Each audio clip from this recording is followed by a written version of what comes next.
அதேதான். சந்தோஷ் மனசுல ஏகப்பட்ட கால்குலேஷன்ஸ் இருக்கு.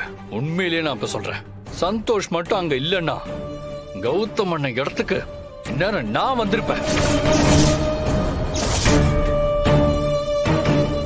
நம்ம பண்ற பிளான் எல்லாத்துலயும் தடையா இருக்கிறது ஒரே ஒருத்தன் தான், அது அந்த சந்தோஷ் தான். சந்தோஷ் மட்டும் கௌதம் கிட்ட இருந்து பிரிஞ்சுட்டான்னா அப்புறம் நம்ம நினைக்கிறது எல்லாமே ஈஸியா நடந்துரும். அப்புறம் என்ன யோசிச்சுட்டு இருக்க? கௌதமியும் சந்தோஷையும் பிரிச்சு விடு. ஆனா அம்மா ரொம்ப யோசிக்கிறாங்களே. அபி, நீ என்ன வேணாலும் பண்ணிக்கோ, ஆனா மாட்டிக்காம பண்ணு. மாட்டிக்கிட்ட என்னோட இன்னொரு முகத்தை நீ பாப்ப. இது போதும், இனிமே நான் பாத்துக்கிறேன்.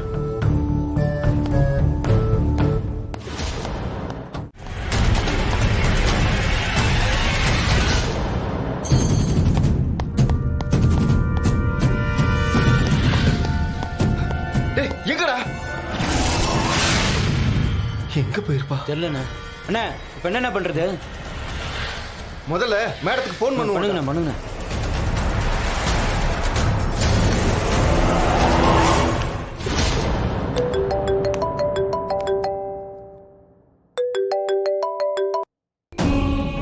ஹே, எதுக்கு நீ போன் எல்லாம் பண்ற?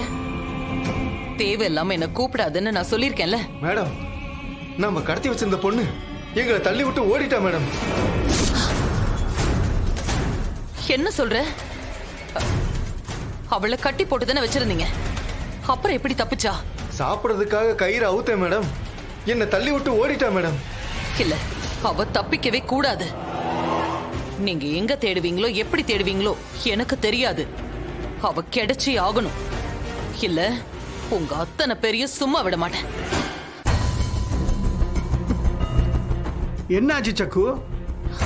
அந்த ஸ்னேகா தப்பிச்சிட்டாளாம். ஐயோ, அவ கௌதம பார்த்து பேசி ஏதாவது சொல்லிட்டா இப்ப நம்ம என்ன பண்றது சக்கு? அண்ணன், நானே டென்ஷன்ல இருக்கேன், நீ வேற எதுவும் சொல்லிட்டு இருக்காத. கொஞ்ச நேரம் என்னை யோசிக்க விடு.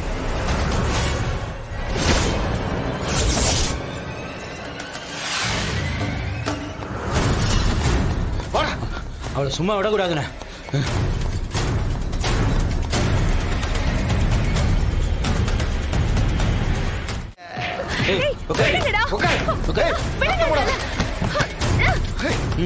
இன்னொரு தடவை தப்பிக்க பார்த்த கொன்றுவேன் உன்னை.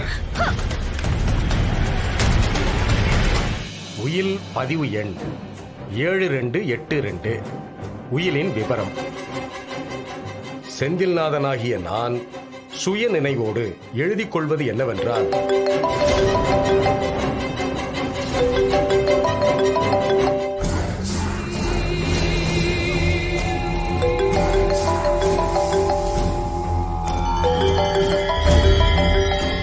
சாரி, ஒரு முக்கியமான கால். நீங்க கண்டினியூ பண்ணுங்க, நான் வந்துடுறேன். ஓகேம்மா. செந்தில்நாதனாகிய நான் ஒரு நிமிஷம் இருங்க. அம்மா வந்ததுக்கு அப்புறம் படிக்கலாம்.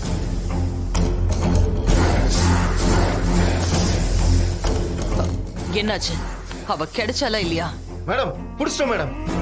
திரும்ப குடோன்லயே கட்டி போட்டோம் மேடம். இதுக்கப்புறம் எந்த பிரச்சனையும் இல்லை மேடம்.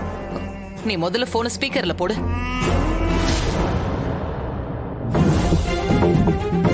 ஹேய், என்னடி எங்க எல்லாரும் ஏமாத்திட்டு தப்பிக்கலான்னு நினைக்கிறியா? இத பாரு, இந்த ஜென்மத்துல நீ கௌதமன் நெருங்கவே முடியாது. உன் வாலை சுருட்டிக்கிட்டு நீ அங்கேயே இருந்தா உனக்கு நல்லது. இன்னொரு தடவை நீ இப்படி ஏதாவது தப்பிக்க பார்த்த மொத்தமா உன் கதையை முடிச்சிருவேன். ஜாக்கிரதை.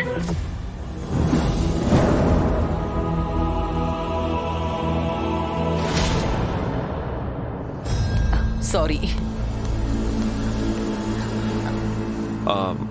உயில வாசிக்கலாமாமா? நீங்க வாசிங்கன்னு தானே நான் சொல்லிட்டு போனேன். இல்லைங்க மேம், நீங்க வந்ததுக்கு அப்புறமே வாசிக்கலாம்னு சார் சொன்னாரு. ஏதாவது ப்ராப்ளம் அம்மா?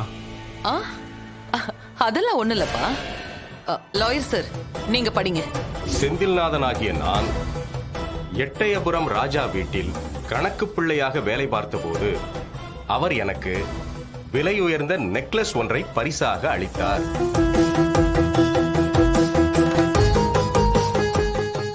அதை பார்த்த என் பேரன் கௌதம் அது தனக்கு வேண்டுமென்று ஆசைப்பட்டு கேட்டதால் அந்த அரிய நெக்லஸை அவன் பெயருக்கே உயில் எழுதி வைக்கிறேன்.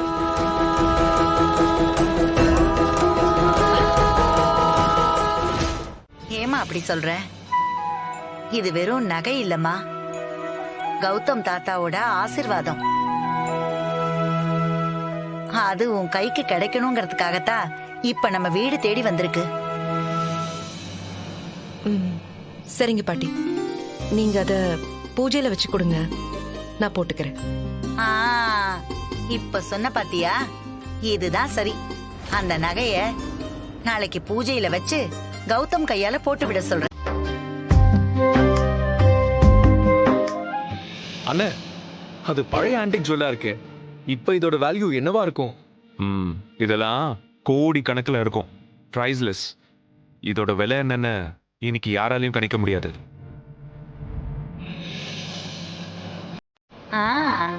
கௌதம், நாளைக்கு நல்ல நாள். நவராத்திரி பூஜை ஆரம்பிக்க போகுது. நம்ம சொந்தக்காரங்க எல்லாரையும் கூப்பிடு. எல்லார் முன்னாடியும் இத நீ உன் கையால மதுமிதாக்கு போட்டு விடு, சரியா? நீங்க சொன்ன ஓகே பாட்டி.